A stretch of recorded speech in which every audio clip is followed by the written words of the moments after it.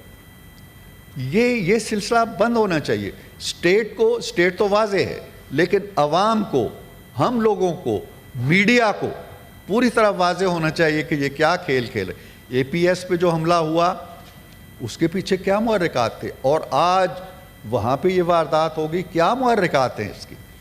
جہاں تک بھارت کا تعلق ہے، بھارت اس طرح کے منصوبے کر لے، اس طرح کی تنظیمیں پال لے، ان کی تربیت کر لے، ان کو وسائل دے دے، افغانستان میں جو امریکی اسلحہ ہے ان میں بانٹ دے. بھارت کو ایک سبق مل گیا ہے، وہ ہمیں زیر نہیں کر سکتا، وہ ہماری انا کی کلغی کو نہیں جھکا سکتا. ہم اس کا منہ توڑ جواب دینے کی صلاحیت رکھتے ہیں اور ہم نے دیا ہے.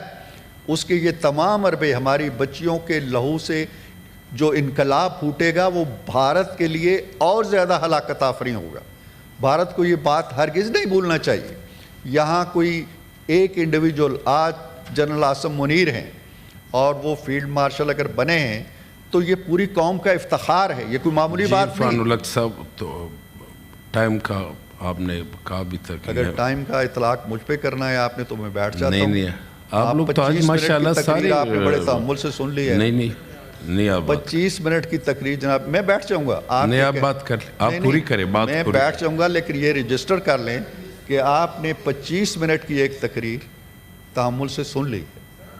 میں اس پہ کچھ نہیں کہنا چاہتا، آپ کا حکم ہے، میں بیٹھ جاتا ہوں ان الفاظ کے ساتھ کہ آپ ایک پارلیمانی پارٹی لیڈر بول رہا ہے. پہلے تو آپ نے اس کو بولنے کا موقع ذرا تاخیر سے دیا. آپ کی نگاہ بلند ہے، سخن دل نواز ہے، آپ پیچھے دیکھ رہے تھے. نہیں، اس کے اندر 14 پارٹیاں، سب کے پارلیمانی لیڈر بیٹھے، قریب پہ آپ کی نگاہ نہیں پڑی.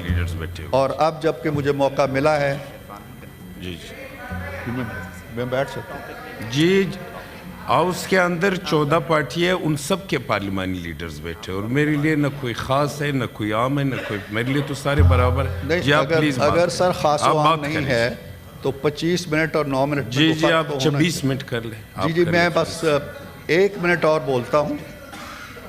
جی نو، میں جناب چیئرمین پلیز آپ کی ہدایت کا احترام کرتا ہوں. میں اپنی تقریر کو یہیں پہ روک لیتا ہوں. ہمارے جذبات، نہیں بس بات میری مکمل ہو گئی ہے. ہمارے جذبات، ہمارے احساسات ان معصوم بچیوں کے ساتھ ہیں، اور وہ معصوم بچیاں ہمارے عزم کی نشاندہی کرتی ہیں. وہ قیامت کے دن بھی ان کا دامن پکڑیں گی جب وہ حضور صلی اللہ علیہ وآلہ وسلم کی بارگاہ میں ان کے سائے تلے کھڑے ہوں گی تو ان دہشت گردوں کا دامن پکڑیں گی. اس وقت انہیں پتہ چلے گا کہ اس دنیا میں یہ کیا کرتے ہیں.